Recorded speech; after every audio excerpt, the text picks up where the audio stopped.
ভারতের ওপর নির্ভরতা কমাতে চাইছে বাংলাদেশ। আলু পেঁয়াজ আমদানির জন্য বিকল্প 6 দেশের নজর। যে কেউ আর টোটো চালাতে পারবেন না, কঠোর নিয়ম চালু করছে বাংলার সরকার। কামদুনি না হয়ে যায়, কৃতিত্ব নিয়ে এত তাড়াহুড়ো কেন? কুলতলি কাণ্ডে ফাঁসির সাজা নিয়ে মমতাকে খোঁচা শুভেন্দুর। 4 দিনের মধ্যে কলকাতা দখল করে নেব, হুঁশিয়ারি বাংলাদেশের প্রাক্তন সেনাকর্মীদের। মুসলিম ভোটের জন্য চুপ কংগ্রেস, বাংলাদেশি হিন্দুদের এদেশে আনার দাবি মায়াবতীর। বাংলাদেশের সেনা আটকাতে বাংলার সিভিক পুলিশই যথেষ্ট, বিস্ফোরক দাবি সুকান্ত মজুমদারের। বিপুল রাজস্ব ঘাটতি, নেই কর্মসংস্থান, নজর ঘোরাতেই ভারত বিদ্বেষের জিগির ইউনূস সরকারের। বাংলাদেশে হিন্দুর ওপর অত্যাচারের বিরুদ্ধে প্রতিবাদ মিছিল, কেন্দ্রকে নিশানা কুণালের।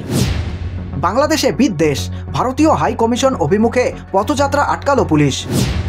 দিল্লিতে বাংলাদেশ দূতাবাস অভিযানের ডাক আরএসএসের, মঙ্গলে প্রতিবাদে সামিল হবে 200টি সংগঠন। জয়ের থেকে হারের সংখ্যা বেশি, অ্যাডিলেডে পরাজয়ের পরই প্রশ্নের মুখে গম্ভীরের টেস্টে কোচিং নীতি। ইন্ডিয়া জোটের নেতৃত্বভার, মমতা ব্যানার্জিকে সমর্থন শরদ পাওয়ারের। ভারতে ডেলিভারি এজেন্টের কাজ করছে শয়ে শয়ে বাংলাদেশি রোহিঙ্গা, বিস্ফোরক কেন্দ্রীয় মন্ত্রী। মুসলমানদের মন জয় করুন, সাম্প্রদায়িক উত্তেজনার মধ্যে মোদির কাছে ইমাম বুখারীর আবেগঘন আবেদন। ভারত বাংলাদেশ বিবাদ তুঙ্গে, তার মাঝেই সলমানের বিগ বসে কি পরিমণি? লজ্জার বাংলা, দিকে দিকে শিশু নিগ্রহ, মমতাকে নিশানা করে গর্জে উঠলেন সুকান্ত। ঢাকার অদূরে লক্ষ্মীনারায়ণ মন্দিরে আগুন মৌলবাদীদের, ইউনূসকে রাজধর্ম মনে করালেন প্রধান বিচারপতি। মেয়ের সঙ্গে জমিয়ে লাঞ্চ, ঝড়ের গতিতে ভাইরাল শেখ হাসিনার এই ছবি।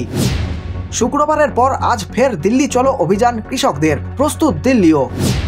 মাসের 1 তারিখে মেয়েদের 2000 টাকা করে দেবে রাজ্য সরকার, বছর শেষে আবার চমক দিল তৃণমূল।